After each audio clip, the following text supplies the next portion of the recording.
आपका IBN news में। आइए देखते हैं खबरें विस्तार से। नरसिंहपुर की करेली में उस समय सनसनी फैल गई जब पता चला कि एक पति ने अपनी पत्नी को 50 फीट ऊंचे पुल से फेंककर हत्या कर दी और जब पत्नी पुल से नीचे फेंक जाने के बावजूद नहीं मरी तो उसका सर पत्थर से कुचल दिया।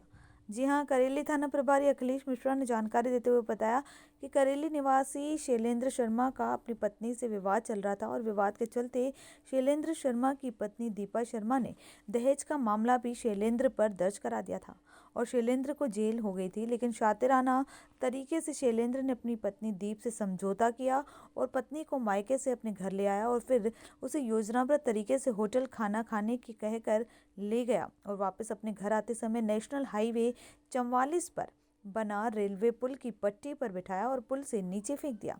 आरोपी शैलेंद्र ने पुल के नीचे जाकर देखा तो उसे लगा कि उसकी पत्नी दीपा की मौत नहीं हुई है, उसकी सांसें चल रही है। तो आरोपी शैलेंद्र ने पत्थर से अपनी पत्नी दीपक शर्मा का सर कुचल दिया। वहीं पुलिस शैलेंद्र शर्मा का मामला दर्ज करते हुए गिरफ्तार कर लिया है। ब्यूरो रिपोर्ट, सुभाष तेंदुरिया की रिपोर्ट। आरोपी एक पति ने जो परसों घटना हुई है वो यही जगह है जहां हम आज आरोपी को लेके आए थे और हम घटना स्थल का रिक्रिएशन कर रहे थे और हम उससे जानने की कोशिश कर रहे थे कि एक्चुअली घटना कैसे हुई है। उसने बताया कि ये वो जगह है जहां से उसने अपनी पत्नी को इसके ऊपर बिठाला और थोड़ी देर बातचीत करने के बाद में उसको यहाँ से उसने धक्का दिया और ये करीब 50 फुट नीचे वो जगह है जहाँ उसकी पत्नी जाके गिरी और नीचे सीमेंटेड कुछ स्ट्रक्चर्स रखे हुए हैं कंस्ट्रक्शन के, उनके बीच में जाके गिरी, लेकिन बावजूद उसके उसकी मृत्यु नहीं हुई थी। ये फिर वहाँ से नीचे उतर के आया जहाँ से हम अभी नीचे उतर के गए थे।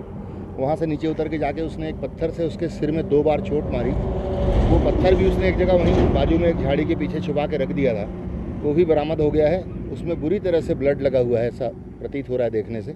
हम उसका रासायनिक परीक्षण कराएंगे और पत्थर हमने गवाहों के सामने जब्त कर लिया है और घटना जो है वो पूरी तरह से अब क्लियर है कि उसके द्वारा ये बहुत ही निर्दयतापूर्वक अपनी पत्नी की हत्या की गई है।